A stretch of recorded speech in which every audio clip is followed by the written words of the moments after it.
don't worry, I haven't died, I'm still here. A month and a half later. Sorry, I've been kind of busy with everything, just about to break for summer, so I should have some stuff then, depending on how much news is released. Couple of topics today, as you can see. Return of quick scoping, possibly. Downloadable content exclusivity. A question and answer feature on Reddit. The colorblind or color deficiency mode which will be coming in, and I'm going to talk a bit about voice chat, especially on the Xbox 360 console. Alright, so first we're going to start off with quick scoping, and Robert Bowling answered a question on Reddit saying currently you can still quick scope in Modern Warfare 3.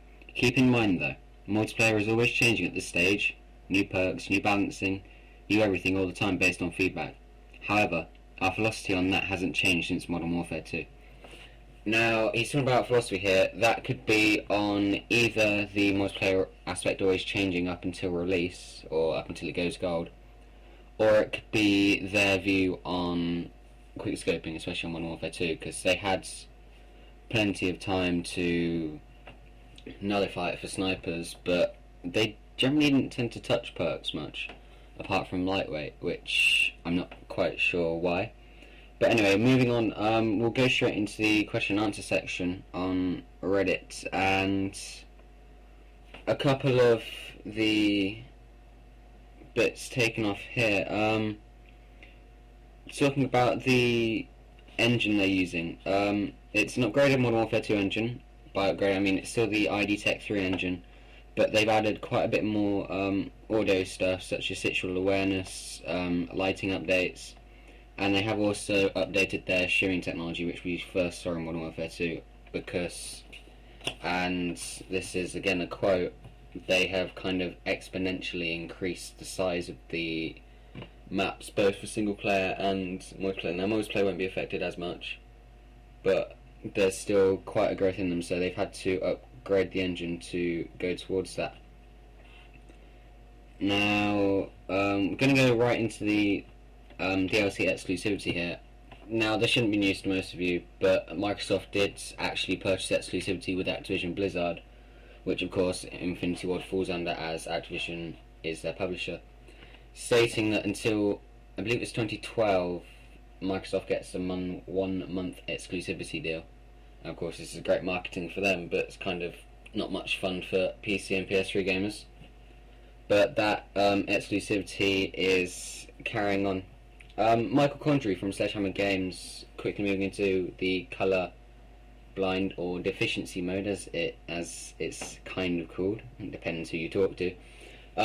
Michael Condrey from Sledgehammer Games, who was one of the co-founders, I believe, might have a word slightly wrong there, but he's confirmed over Twitter that there will be a colourblind mode in Modern Warfare 3. This was one that was lacking from Modern Warfare 2, even though it was present in World at War, which kind of puzzled me, and it's also present in Black Ops, obviously, if you still play that. Personally, I don't, but anyway.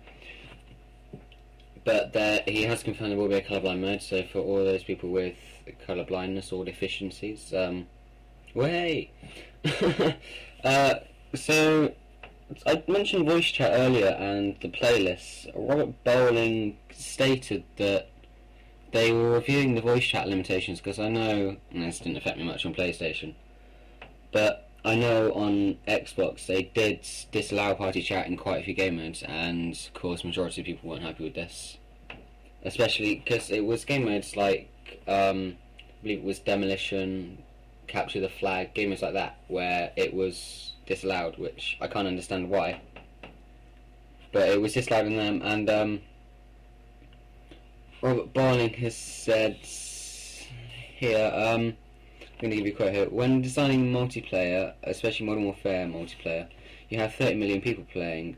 They're all very different. You have guys like, I'm not going to say the amateurs, but the guys that play just casually for fun.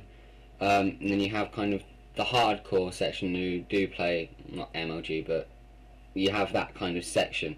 Then you've got the people kind of in between. And he said it's all about delivering a platform to allow you to have fun the way you want to without hindering the other audiences.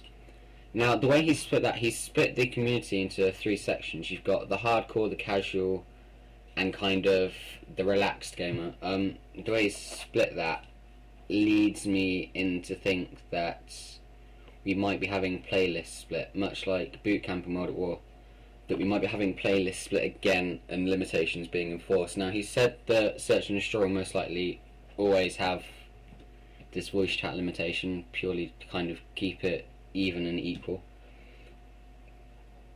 But I believe in other playlists, depending whether you are playing for fun, just casually, or hardcore, there will be different limitations on voice chat, and I believe there might also be some perk limitations, but that's just me. I've got nothing to back that up, so you don't want to kind of quote that for me. Sticking on the multiplayer side, Map Monkeys, who were drafted in on Modern Warfare 2 and obviously didn't do a lot. They've also been flown in again. I believe there's a team of 4 of them flown into the Infinity Ward studios to kind of put the multiplayer through its paces. Retso, who's the founder of Map Monkeys, made a forum post last week on Map Monkeys forum mentioning it, and Robert Bowling then confirmed it to CBG, saying that the Map Monkeys are correct. They're out at the studios to help us run Modern Warfare 3's multiplayer through its paces. So what you can see from there is that the multiplayer aspect is very, very much up and running. It just hasn't been showcased to us. I know there's a Spec Ops trailer meant to be coming out soon, but the multiplayer aspect of it is very much alive and kicking, as it were. But obviously it's being kept under wraps. There might still be a beta. We're not quite sure, but it has been changed.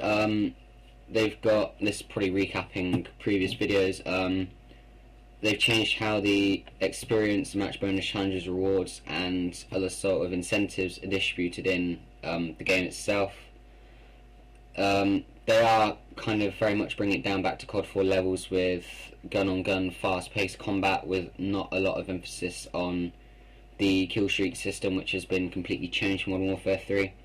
As I've said, the beta is kind of a give and take. It takes probably about a month of preparation to have it distributable, and then you've got the time after that where you need to make your changes. Of course, I have to make changes with or without a beta, probably.